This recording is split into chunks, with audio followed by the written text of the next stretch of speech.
on parlait du zodiaque, c'est le signe du Verseau. Ouais. Vous avez, vous savez, vous connaissez les très riches genres du duc de Berry, peut-être. Enfin bon. Oui, très vaguement. Alors donc le mois de janvier, il y a le feu dans la cheminée, il y a la table. On retrouve d'ailleurs ça dans le Butler. Et puis il y a de l'eau, par exemple. Et donc finalement, une des grandes questions, c'est l'origine du zodiaque, voyez-vous. D'où il vient ce zodiaque dont vous parlez beaucoup. Oui, surtout qu'il est dépassé. Hein. Avec la Yanamsa, on sait que... Il y a ça aussi, non mais je parle même de la symbolique. Ah oui. La symbolique, voyez-vous. Voilà, alors, ce qui est assez curieux, parce qu'on vient de passer la période de Pâques, et que vous êtes assez croyant, dans la période de Pâques, il y a la scène. Et la scène, c'est aussi la table. Tout à fait, oui. Et donc, quelque part, on se retrouve à table, comme avec le Christ, etc. Bon. Oui. Or, c'est une scène, c'est le cas de le dire, mais avec un C, qui, dans l'iconographie traditionnelle, est plutôt au mois de janvier. Hein? Donc il y a une sorte de dualité qui est assez complexe. Pourquoi un motif du mois de janvier se retrouve au mois à Pâques, etc. Même par exemple, si on prend par exemple le bélier, si vous regardez dans l'iconographie des almanachs, le bélier, la toison d'or, on le tond plutôt au mois de mai-juin. Donc ça ne correspond pas au début du printemps. Non. Donc voyez-vous, donc le zodiaque c'est quand même quelque chose de... Bon, je sais pas, je suppose que vous croyez certainement aussi aux heures précessionnelles, à l'heure du bélier, du taureau, etc. Mais c'est vrai que le zodiaque, c'est pas quelque chose de si facile que ça à maîtriser, à utiliser. Et c'est assez mystérieux comme symbolisme. Ah, finalement. ça c'est sûr.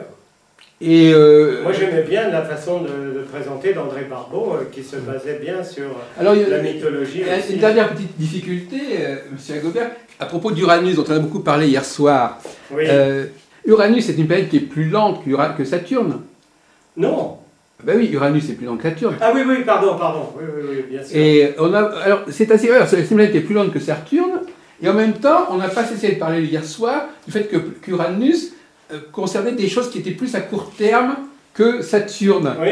Alors, là aussi, quand il y a quelqu'un qui n'est pas astrologue et qui entend ce genre de propos, il est un petit peu déconcerté. Vous savez, je vais vous dire, moi je me suis basé au départ sur un propos d'André Barbeau, qui disait, pour comprendre la dialectique entre Saturne et Uranus, c'est que Saturne, par rapport au... Uranus qui est en lien avec le ciel, avec les planètes, etc. Bon. Et Saturne, ça serait Cap Canaveral, et Uranus, ça serait la fusée elle-même qui part à la découverte dans le cosmos. Mais Saturne, lui, il reste sur Terre. Oui. Il est complètement enraciné à la Terre, tandis que Uranus, lui, il se détache, il rompt les amarres. Oui. Et il s'en va vers d'autres. Mais en même temps, je ne sais pas si vous êtes horizons. germaniste ou vous savez que le mot Ur en allemand, ça renvoie au mot origine. Ah oui. Hein, d'ailleurs, Uranus c'est un peu l'origine du processus. Donc on peut pas, on a des problèmes. Bon, en allemand on dit Uralt pour dire quelque chose de très très ancien. Donc on a des problèmes à parler de la modernité à propos d'Uranus, voyez-vous. Et donc moi personnellement je suis gêné quand j'entends des choses comme Uranus le court terme, ce qui est rapide, ce qui est imprévu, ce qui ne se... alors on a l'impression qu'on parle plutôt d'une planète rapide quand on parle comme ça, on parle d'une planète jeune, rapide, alors que Uranus c'est... Pour moi effectivement vous avez raison, c'est pas une planète rapide pour moi. Non, ça n'est pas, mais on lui attribue des valeurs qui sont symboliquement celles d'une planète rapide.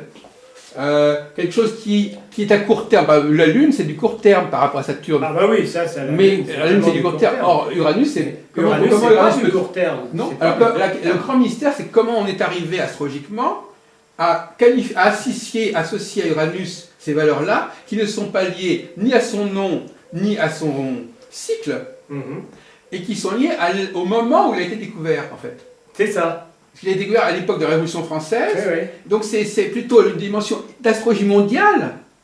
C'est-à-dire, avec quoi il a correspondu à l'époque, et on a finalement fait abstraction on n'a pas tenu compte réellement du fait que c'était une planète plus lente que Saturne, ou qui était une planète dont le nom lui-même ne renvoyait pas à la modernité. Parce qu'Uranus, c'est vraiment l'ancêtre. C'est l'ancêtre. Vous voyez, là, ce que vous dites, là, je suis en train de réfléchir, entre Saturne et Uranus, c'est vrai que Saturne a l'air d'être plus lent que Uranus. Mais c'est uniquement à cause des valeurs de Saturne.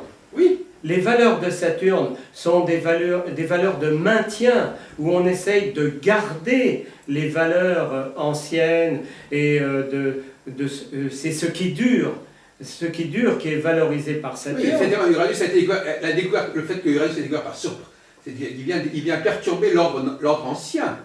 Par le fait qu'il a été découvert. Uranus, oui, il perturbe complètement la mais ça, c'est aussi, ça ne correspond ni à la réalité astronomique, ni à la réalité mythologique, si vous voulez. Donc c'est une réalité contingente qui est les conditions dans lesquelles la planète a été découverte, a été nommée, qu'est-ce qui se passe à cette époque-là. Mais quand même, c'est en lien avec l'électricité. Pourquoi? Parce qu'il y a la découverte de l'électricité en même temps. Voilà, c'est ça. Et le courant électrique est en lien direct avec, avec les valeurs uraniennes. Oui. Mais à ce moment-là, on s'éloigne, je ne sais pas si vous connaissez les travaux, quelqu'un dont on a parlé tout à l'heure très rapidement, parce qu'il est allé au CIA, c'est Jean-Pierre Nicolas.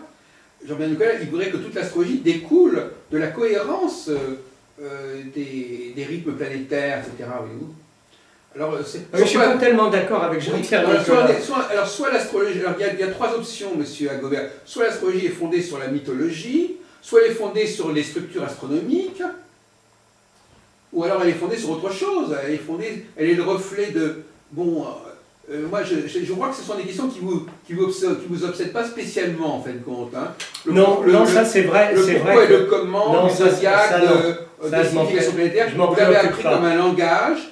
C'est un langage. Pour moi, c'est un langage. Voilà, comme on apprend le français ou le russe, tout à fait. etc. Tout à fait. Oui. Mais c'est quand même un langage qui évolue pour moi, parce que, en fonction de ma propre expérience, de mon évolution par rapport au symbolisme astrologique, ça va changer ma vision des choses, quoi. Et c'est comme ça qu'au fur et à mesure... Alors cette évolution, alors paradoxalement, elle est provoquée par l'astronomie. Oui.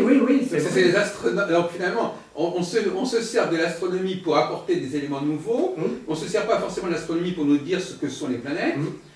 Et c'est l'astronomie qui permet à l'astrologie d'évoluer. L'astronomie n'évoluerait pas par elle-même, en se remettant en question par elle-même, en réfléchissant sur ses fondements.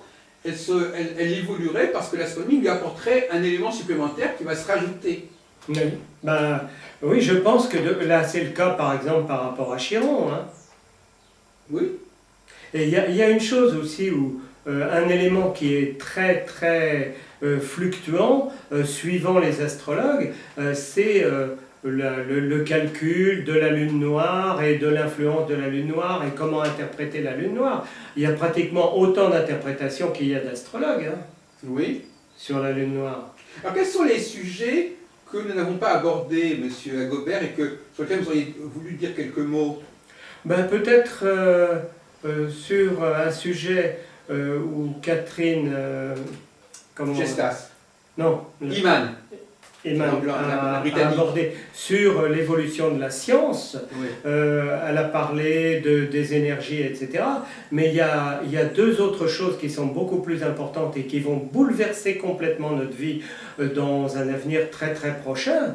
Et c'est les nanosciences et c'est la mécanique quantique.